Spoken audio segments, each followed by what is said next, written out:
अल्हम्दुलिल्लाहि रब्बिल आलमीन वस्सलातु वस्सलामु अला सय्यिदिल अंबिया'i वल मुरसलीन। बिस्मिल्लाहिर रहमानिर रहीम। एक खूबसूरत औरत का एक दिलचस्प वाक़या। किताब अल-सुकातुल उजला, जिल्द नंबर 2, सफ़ा नंबर 119।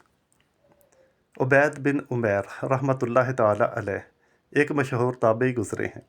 अल्लाह ताला ने इनको बड़ी फसीह ज़बान दी थी। इनकी मजलिस में मशहूर सहाबी हज़रत अब्दुल्ला बिन उमर रज़ियल्लाहु ताला अन्हुमा भी बैठा करते थे और इनकी दिल पर असर करने वाली गुफ्तगू से फूट फूट कर रोते थे। मक्का मुकरमा में एक जवान औरत, शादीशुदा, अल्लाह ने उसे गैर मामूली हुस्न से नवाजा था।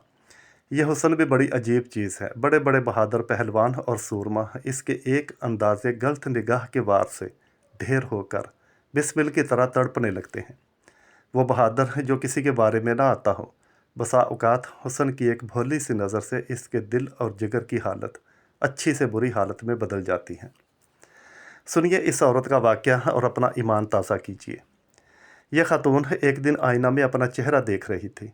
अपने शौहर से कहने लगी, कोई ऐसा शख्स हो सकता है जो ये चेहरा देखे और इस पर आशिक ना हो? शौहर ने कहा कि हाँ, एक शख्स है। पूछने लगी, वो कौन है?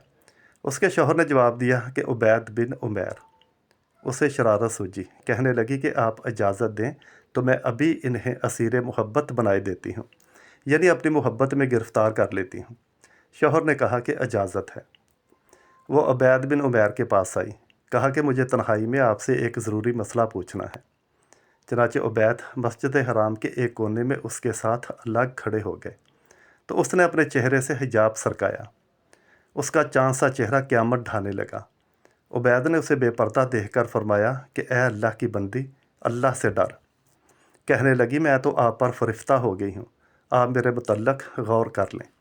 दावत गुनाह की तरफ इशारा था। इधर भी उबैद थे। ये उनके झांसे में आने वाले कब थे? उबैद ने कहा कि मैं तुझसे चंद सवालात पूछता हूँ, अगर तूने सही और दुरुस्त जवाब दे दिए तो मैं तेरी दावत पर गौर करूँगा। उस औरत ने हामी भर ली। फरमाया कि मौत का फरिश्ता तेरी रूह कब्ज़ करने के लिए आए तो उस वक्त तुझे यह गुनाह अच्छा लगेगा? कहने लगी, हरगिज़ नहीं। फरमाया, जवाब दुरुस्त है। फरमाने लगे कि लोगों को उनके नामा अमाल दिए जा रहे हों और तुझे अपने नामा अमाल के मुतल्लक मालूम ना हो कि दाएं हाथ में मिलेगा या बाएं हाथ में, इस वक्त तुझे यह गुनाह अच्छा लगेगा? कहने लगी, हरगिज़ नहीं। फरमाया, जवाब दुरुस्त है। फरमाया कि पुलसरात को अबूर करते हुए तुझे इस गुनाह की ख्वाहिश होगी? कहने लगी कि हरगिज़ नहीं। फरमाया, जवाब दुरुस्त है। फिर फरमाने लगे कि अल्लाह के सामने अपने अमाल के सवाल जवाब के लिए जिस वक्त तू खड़ी हो, इस वक्त इस गुनाह में तुझे रग़बत होगी? कहने लगी कि हरगिज़ नहीं। फरमाया कि जवाब दुरुस्त है। इसके बाद उसे मुखातब होकर कहा कि ए अल्लाह की बंदी, अल्लाह से डर। अल्लाह ने तुझ पर इनाम व एहसान किया है, इसकी नाफरमानी ना कर। चनाचे वो घर लौटी तो उसके दिल की कायनात बदल चुकी थी। दुनियावी लज्जतें और शौखियाँ उसे बेहकीकत मालूम होने लगीं। शौहर ने पूछा, क्या हुआ? कहने लगी, मर्द अगर इबादत कर सकते हैं तो औरतें क्यों नहीं? इसके बाद वो नमाज, रोज़ा और इबादत में गुम होकर आबिदा और परहेज़गार खातून बन गई। सुबहान अल्लाह।